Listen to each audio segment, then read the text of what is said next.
அன்பு ரொம்ப ஸ்ட்ரிக்ட், ரொம்ப டீசென்ட்ஃபுல்லாக இருக்கும். அன்பு நீங்கள் நினைக்கிற மாதிரி அன்பின் வாழ்க்கை என்பது ரத்த பாசம் வேற. ரத்த பாசம்ன்றது பொசுக்கு என்ன பண்ணிட்டோம், தன்னுடைய சுய இஷ்டத்தை நிறைவேற்றிடும். அன்பு ரொம்ப ஸ்ட்ரிக்ட். அன்பு அப்படி கடினமாக நின்றோம் ஒரு குறிப்பிட்ட ஸ்டேஜில். எதுக்கு? மாம்சத்துக்கு என்ன பண்ணாது, சல்யூட் அடிக்காது. மாம்சத்துக்கு சல்யூட்டு. அன்புக்கும் மாம்சத்துக்கும் சம்மதமே கிடையாது. சல்யூட் அடிக்காது மாம்சத்துக்கு. இயேசு ஒரு இடத்துல கூட மனுஷனுடைய அன்பை யூஸ் பண்ணவே இல்லை.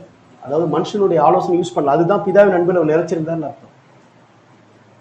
நம்ம பார்க்கறது ஒரு 2-3 இடத்துல மட்டும்தான் போட்டிருக்குது இயேசு அந்த இடத்துல. ஆனால் எத்தனை இடத்துல பைபிள் ஃபுல்லாக ஹோல் பைபிள்லாம் எழுதி முடியாது. அதெல்லாம் அது 10-100 பைபிள் 1000 பைபிள் பாக்கெட்டில் எடுத்துன்னு வரணும். இது சும்மா ஒரு சாம்பிள். இது பக்கத்தில் கருங்கல் பக்கத்தில் ஆலம்பட்டியான ஒரு ஓப்பன் பண்ணி ஒரு ஸ்நாக்ஸ் சின்னதாக போன கூட சாப்பிடுங்க. சின்னதாக ஒரு காஃபி, ஒரு காஃபி. அதான் அந்த காம்பவுண்ட் நாங்கள் சாப்பிடல. ஜென்ரலாக இன்னும் ஒரு அல்வா சின்னதாக வாங்கிட்டு வந்தோம். பட் ஆனால் ஒரு காம்போ கொடுக்குறான். ஒரு மிக்சரு, ஒரு காஃபி, ஒரு சின்ன ஒரு அல்வா கொடுக்குறான்.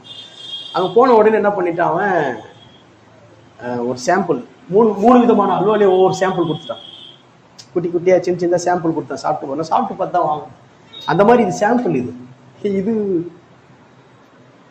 உலகம் கொள்ளாது. அவருடைய அந்த லைஃப்பையும் அந்த ரெவலேஷன் எழுதுனா உலகம் கொள்ளாது. அவ்வளோ எழுதணும்.